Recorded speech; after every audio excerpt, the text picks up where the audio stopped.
Bring you up to speed with news around Africa and across the nation, Nigeria. You're welcome to ITVS National News. My name is Anolo Akbo Idowu. The ruling All Progressives Congress, APC, today accused opposition parties in the country of orchestrating the protest that took place simultaneously in Kano and Niger State yesterday. And this allegation comes barely 24 hours after angry youth and women took to the street of Minna and Kano to protest what they described as the rising cost of living in the country. In Niger, a group of women blocked the ever-busy Minna to Bida Road and the popular Pakungu roundabout and called on the administration of President Bola Tinubu to address the problem of hunger in the land. Attempts by security operatives to quell the protest by firing tear gas, canisters into the crowd and making some arrests were rebuffed by the mob. In a statement issued by the National Publicity Secretary of APC, Felix Morka, in Abuja today, the ruling party accused opposition parties of being the brain behind the protest, which it claimed were not mere coincidence. Morka added that it was a desperate move to portray the APC-led administration as underperforming and reacting. The Deputy National Publicity Secretary of the People's Democratic Party, PDP, Abdullahi Ibrahim, mocked the ruling party, stating that government responsibility an individual organization owes the followers that comes with consequences. This was even as Abdullahi expressed concern that the nation is on the siege following the rising cost of living, insecurity and free fall of the Nigerian naira. The National Publicity Secretary of the Labour Party, Obiora Ifo, also shared the same sentiment. Meanwhile, former Vice President and 2023 presidential candidate of the People's Democratic Party, Atiku Abubakar, has accused President Bola Tinubu of being responsible for the current economic woes ravaging the country. Atiku, in a statement by his spokesperson Paul Ibe today, said Tinubu was not prepared for leadership and also failed to anticipate the impending economic crisis in the country. He added that it has become fashionable for every APC-led government to blame others, especially the opposition and external factors for Nigeria's economic woes. The other statement attributed Tinubu's underperformance to leadership failures in the management of the economy, and he asserted that the incumbent administration is unprepared for leadership in the country, Nigeria. Away from that now, the House of Representatives today urged the federal government to immediately open the grain reserves and distribute grains to needy Nigerians. This, the reps said, is to tackle hunger in the land. The resolution followed the adoption of a motion of national argument importance and urgent importance moved by the member representing Ifo, Iwikuru, Federal Constituency, Ogun State, Mr. Ibrahim Isiaka. Leading the debate, Isiaka noted the cost of living has become very difficult for Nigerians, even as he lamented the rising cost of cement, even though the country has all the raw materials for the production. He said the House resolves to urge the federal government and stakeholders to immediately open the food reserves to address the hunger in the country.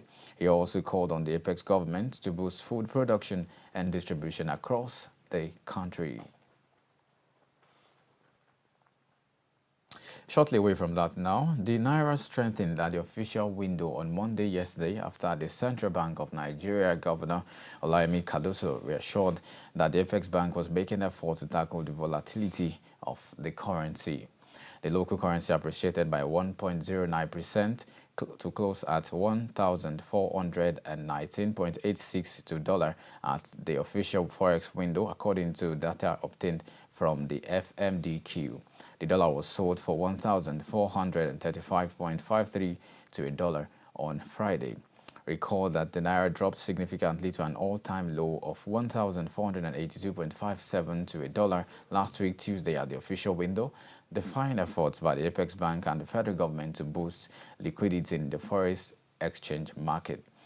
However, the local currency has rebounded after a series of policy announcements from the Central Bank of Nigeria, CBN.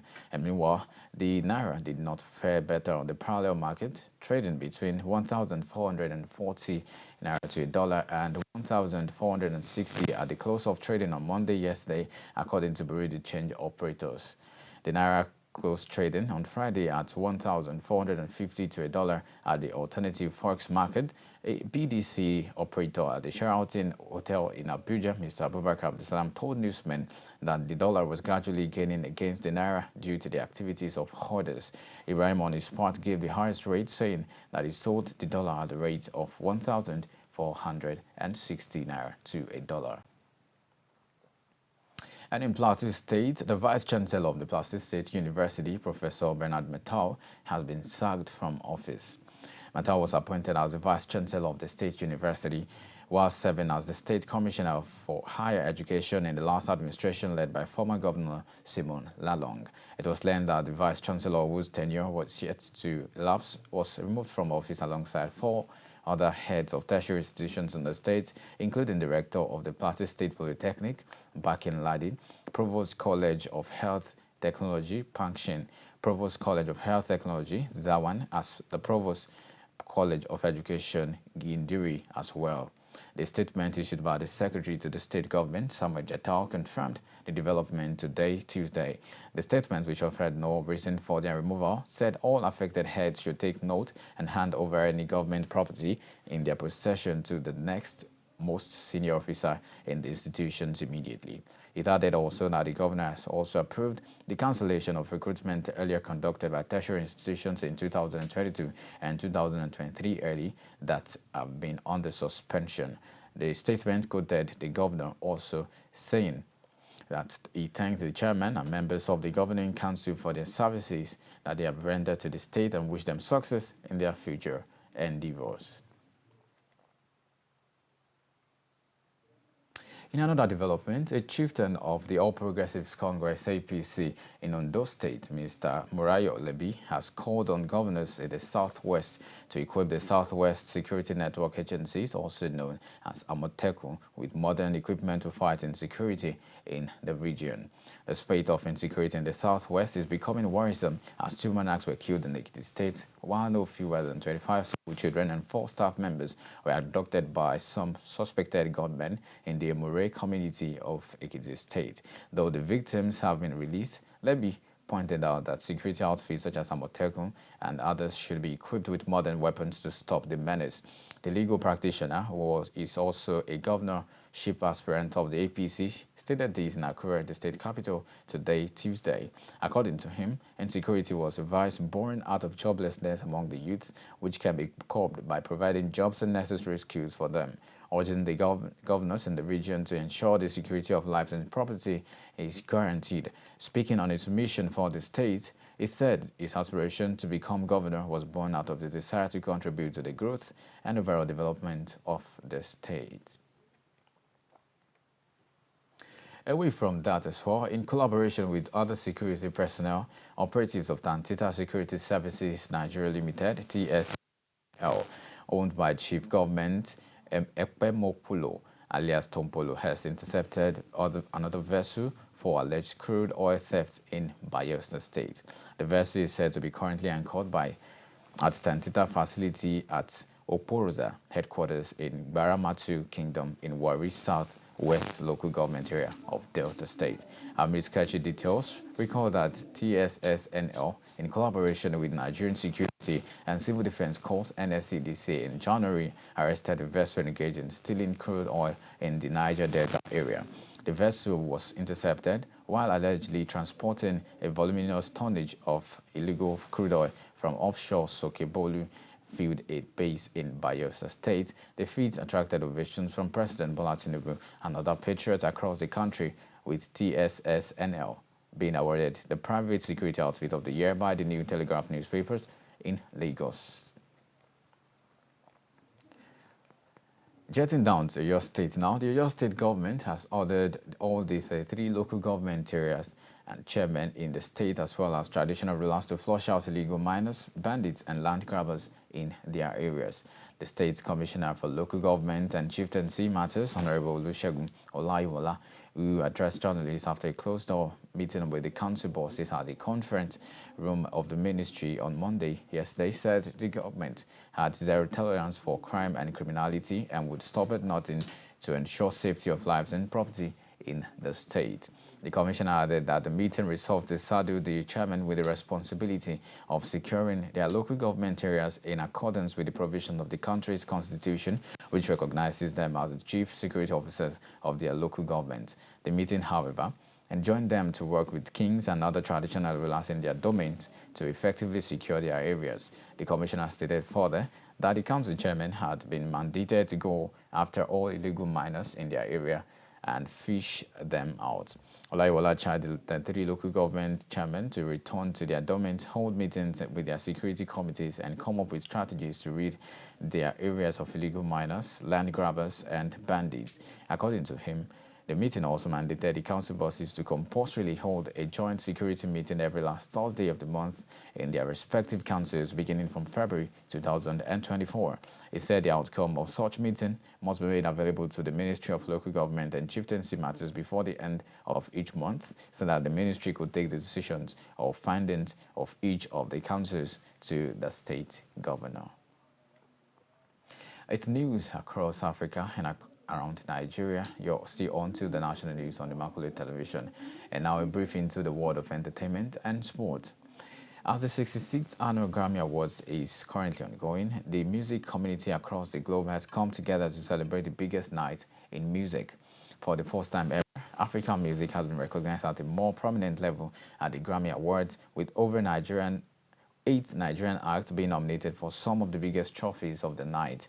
Davido has been nominated for 3 categories in this year's Grammy Award, was at the Hollywood Palladium in Los Angeles on Friday, headlining the United Masters Celebration of Independence Grammy Weekend concert. Also headlining this event was top South African DJ Uncle Waffles and Dominican rapper and songwriter Tokisha. Last year's showcase of United Masters Grammy Weekend concert featured Brent Faiyaz, Ross and Tobe Nwigwe. It drew some 2,500 fans, including Jay-Z and Beyoncé, Nas, DJ Khaled, Wiz Khalifa, Future, Daniel Kaluuya, Damson Idris, Gayle King, Jermaine Dupri, and Grandmaster Flash, and many others. And in sport, there are concerns about the availability of striker Victor Osimhen for the Super Eagles African Cup of Nations semi-final in South Africa tomorrow, Wednesday. According to a statement by the team on Monday, the Napoli striker is suffering from abdominal discomfort and has not traveled with the team to Bouake in the city of Wednesday's clash. The 25-year-old can, however, join the rest of the squad on Tuesday if he is cleared by the team's medic. Despite scoring only 1 goal in the tournament so far, Osimhen has been a strong performance for the Super Eagles. His partnership up front with Ademola Lookman and Moses Simon has been one of the reasons the team has qualified for their 16th AFCON semi-final. Nigeria will face South Africa at the Stade de la Paix Bouake at 6 p.m. on Wednesday. Still in sport, Nigeria's informed goalkeeper Stanley Nwabali revealed that he likes watching videos of Manuel Neuer before a match to get motivation before games.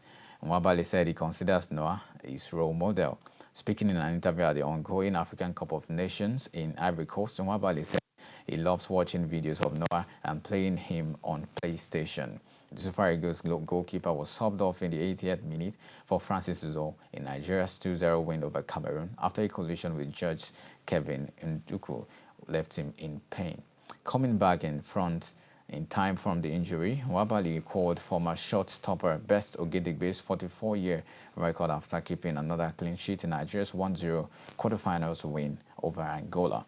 After keeping another clean sheet against the Angolans, the 27-year-old became the first Eagles goalkeeper to keep 4 consecutive clean sheets in a major tourney in 44 years, surpassing Aloy Agu's 3 games in a row in 1990. Despite his impressive performance earlier in the tournament, Nwabali insisted it was not the team's #1 choice goalkeeper yet. And before we halt the news today, remember that you can now stream live our programs on platforms. For iPhone users, Limex World is where to find us. As well, for Android users, NetNiger is where we are. Once and again, thank you for joining on this edition of National News. on Immaculate Television. I am Anoluwapo Ido, and on behalf of the entire news production crew as well as the executive producer of this newscast, Tayo Folorenshaw, say thank you for joining. Do enjoy the rest of your day. Bye. Wherever, whenever there is a story, that is where you find us. Where the gist is developing, that is where we cast our net. Where there is a drama, you can trust us to act it out. And where there is news, reporting is our delight. Even on the go, we are ready to track it. At Immaculate Television, we bring you the latest, hottest, and spot-on news as it makes the rounds all over the world. Reporting from the nooks and crannies of both rural and urban communities. Talk of politics, business, sports, entertainment, events, and many more. You can trust us with your airtime and view time because we are binoculate. We are Immaculate Television, ITVS.